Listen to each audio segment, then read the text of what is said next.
Praise the Lord. கர்த்தரும் உலக இரட்சகருமாகிய ஆண்டவராகிய இயேசு கிறிஸ்துவின் இனிதான நாமத்தினாலே உங்கள் யாவரையும் அன்போடு வாழ்த்துகிறேன். இந்த புதிய நாளையும் தேவன் நம்முடைய வாழ்க்கையில கிருபையாய் கொடுத்திருக்கிறார். ஒவ்வொரு நாளையும் அவர் ஆசீர்வாதமாக கொடுத்து நம்முடைய வாழ்க்கையில நம்மோடு கூட இருக்கிறவராக இருந்து நம்மை பலப்படுத்தி நம்மை வழி நடத்துகிற தேவனாய் அவர் காணப்படுகிறார். இந்த நாளையும் நிச்சயமாய் நம்முடைய வாழ்க்கையில அவர் ஆசீர்வாதமாக மாற்றி கொடுப்பார். இந்த நாளுக்குரிய தேவனுடைய வார்த்தையை உங்களுக்காய் நான் வாசிக்கிறேன். யோவான் 8ஆம் அதிகாரம் 36ஆம் வசனம். யோவான் 8ஆம் அதிகாரம் 36ஆம் வசனம். குமாரன் உங்களை விடுதலையாக்கினால் மெய்யாகவே விடுதலையாவீர்கள். எனக்கன்பான தேவ பிள்ளைகளே, இங்கே ஒரு அருமையான ஒரு தேவனுடைய வார்த்தையை நாம் பார்க்கிறோம். குமாரன் உங்களை விடுதலையாக்கினால் மெய்யாகவே விடுதலையாவீர்கள்.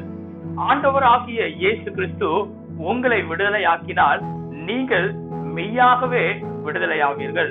ஒரு நிரந்தரமான, ஒரு பரிபூர்ணமான ஒரு விடுதலையை என் ஆண்டவராகிய இயேசு கிறிஸ்து அவர் நம்முடைய வாழ்க்கையில தருகிறவராய் இருக்கிறார்.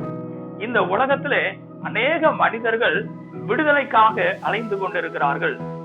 ஒருவேளை கடன் பிரச்சனைகளாக இருக்கலாம், தன்னுடைய சரீரத்திலே வியாதிகளாக இருக்கலாம், துன்பங்களா இருக்கலாம், துயரங்களாக இருக்கலாம், தொழில்களிலே நஷ்டப்பட்டவர்களாய் காணப்படலாம், இன்னுமாய் பல அடிமையான காரியங்களாக இருக்கலாம், குடும்பத்தின் சூழ்நிலைகளாக இருக்கலாம்.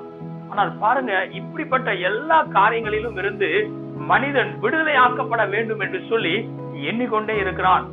விடுதலையாக்கப்பட வேண்டும் என்று சொல்லி பல இடங்களிலே அலைந்து திரிகிறான். யார் என்னை விடுதலையாக்கக்கூடும்? வேதம் சொல்லுகிறது, ஆண்டவராக இயேசு கிறிஸ்து ஒருவரால் மாத்திரம்தான் நம்முடைய வாழ்க்கையில மெய்யான ஒரு விடுதலையை கொடுக்க முடியும். ஒருவேளை என்னுடைய வாழ்க்கையில விடுதலை கொடுப்பதற்கு யாருமே இல்லை என்று சொல்லி நீங்கள் வேதனையோடு சோர்ந்து போய் காணப்படுகிறீர்களா?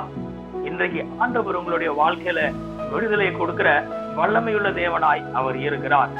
வேதத்திலே லூக்கா எழுதின சுவிசேஷம் 8ஆம் அதிகாரத்திலே வாசிக்கும் போது ஆண்டவராகிய இயேசு கிறிஸ்து கலிலேயாவுக்கு எதிரே இருக்கிற ஒரு நாட்டிற்கு அவர் கடந்து செல்கிறார். அங்கே போன உடனே அவருக்கு எதிராக ஒரு மனிதன் காணப்படுகிறான். அந்த மனிதன் எப்படிப்பட்டவனாய் இருக்கிறான் என்றால், அசுத்த ஆவி பிடித்த ஒரு மனிதனாய் இருக்கிறான். அது மாத்திரமல்ல, வஸ்திரம் தெரியாதவனாக அவன் காணப்படுகிறான். இன்னுமாய் அவனை குறித்து பார்க்கும் போது மார்க் எழுதின சுவிசேஷம் 5ஆம் அதிகாரத்துல வாசிக்கும் போது அவனுடைய குடியிருப்பு எங்கே இருக்கிறது என்று சொல்லி பார்ப்போம் என்றால், பிரேத கல்லறைகளிலே அவன் குடியிருக்கிறவனாய் இருக்கிறான். ஒரு நாளும் வீடுகளில் தங்காதவனாக பிரேத கல்லறைகளிலே இருக்கிறவனாய் இருக்கிறான்.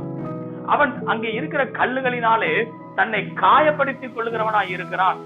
அது மாத்திரமல்ல, அவனை சங்கிலிகளால் கட்ட ஒருவனாலும் கூடாது இருந்தது. அப்படி கட்டினாலும் அதை எல்லாவற்றையும் முறித்து போடுகிறவனாய் அவன் காணப்படுகிறான். இப்படிப்பட்ட மனிதன் ஆண்டவராகிய இயேசு கிறிஸ்துக்கு முன்பதாய் வருகிறான். ஆண்டவராகிய இயேசு கிறிஸ்து அந்த மனிதனை பார்த்து அசுத்த ஆவி இவனை விட்டு கடந்து போகும்படியாக அவர் கட்டளை கொடுக்கிறார். உடனே அந்த அசுத்த ஆவி அவனை விட்டு நீங்கி போனது. என அன்பான தேவ பிள்ளைகளே, இன்றைக்கு நம்முடைய வாழ்க்கையிலையும் ஒரு விடுதலை உண்டாகாதா என்று சொல்லி நாம் பிரயாசப்பட்டு கொண்டு இருக்கிறோம். ஆனால் இங்கே பாருங்கள், நெடுநாளாய் வெகு நாளாய் அந்த அசுத்த ஆவி பிடித்த மனிதனாய் காணப்பட்டவன் இப்பொழுது விடுதலையாக்கப்பட்ட மனிதனாய் இருக்கிறான்.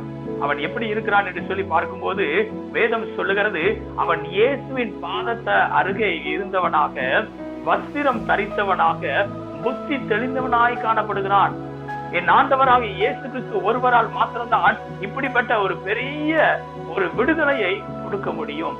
ஒரு மெய்யான சமாதானத்தை கொடுக்க முடியும். ஒரு மெய்யான சந்தோஷத்தை என் தேவன் ஒருவரால் மாத்திரம்தான் கொடுக்க முடியும். இன்றைக்கு உலகத்தில் உள்ள மனிதர்கள் சந்தோஷத்தையும் சமாதானத்தையும் நாடி அவன் அங்குமிங்கும் அலைந்து திரிந்து கொண்டிருக்கிறான். ஆனால் என் ஆண்டவராக இயேசு கிறிஸ்து சொல்லுகிறார், அவர் ஒருவரால் மாத்திரம்தான் இந்த விடுதலையை கொடுக்க முடியும். அது மாத்திரமல்ல, வேதத்துல இன்னொரு சம்பவத்தை நாம் பார்க்க முடியும். பெரும்பாலுள்ள ஒரு ஸ்திரீ காணப்படுகிறாள். அவளுடைய வாழ்க்கையில தன் ஆஸ்திகள் எல்லாவற்றையும் செலவழித்து மருத்துவர்களுக்கென்று கொடுத்து எப்படியாவது விடுதலையாக வேண்டும் என்று சொல்லி யோசிக்கிறாள். ஆனால் ஒரு பலனும் அளிக்கவில்லை. ஆனால் ஆண்டவராய் இயேசு கிறிஸ்து வருகிறார் என்று சொல்லி கேள்விப்பட்டு அவருக்கு பின்பதாக போய் அவருடைய வஸ்திரத்தின் ஓரத்தை மாத்திரம் தொடுகிறார். என் ஆண்டவராய் இயேசு கிறிஸ்துவிடத்திலிருந்து வல்லமை புறப்பட்டு அந்த மகளை விடுதலையாக்கினது என்று சொல்லி பார்க்கிறோம். வெகு நாளாய் காணப்பட்ட ஒரு வியாதி, ஆனால் என் ஆண்டவராகிய இயேசு கிறிஸ்துவிடத்தில் வரும்போது அதை என் தேவன் விடுதலையாக மாற்றி கொடுக்கிறார். அந்த அசுத்த ஆவி பிடித்த மனுஷன் ஆண்டவராகிய இயேசு கிறிஸ்து அந்த நகரத்துக்கு வருவதற்கு முன்பதாக வரை அவன் விடுதலையற்றவனாக காணப்படுகிறான். ஆனால் என் ஆண்டவர் அங்கே வருகிறார். எப்பொழுது அந்த மனுஷனை சந்திக்கிறாரோ அந்த நேரத்துல அவன் விடுதலையாக்கப்பட்டவனாய் காணப்படுகிறான்.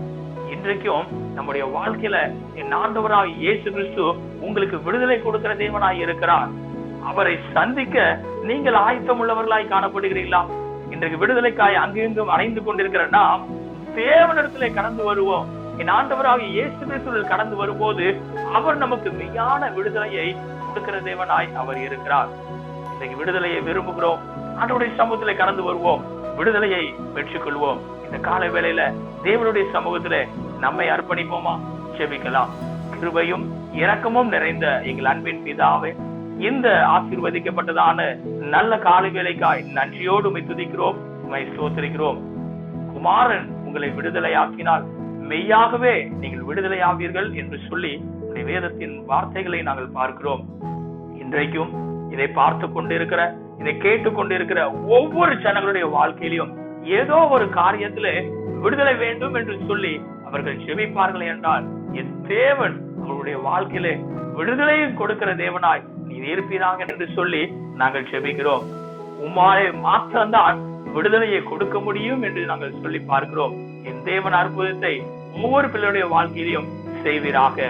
இயேசுவின் மூலமாய் செபிக்கிறோம் எங்கள் ஜீவன் உள்ள நல்ல பிதாவே, ஆமென். கர்த்தர் தாமே இந்த வார்த்தையின் மூலமாய் உங்களை ஆசீர்வதித்து உங்களுடைய வாழ்க்கையில சகல காரியங்களிலும் விடுதலையையும் சந்தோஷத்தையும் சமாதானத்தையும் கொடுப்பாராக. ஆமென்.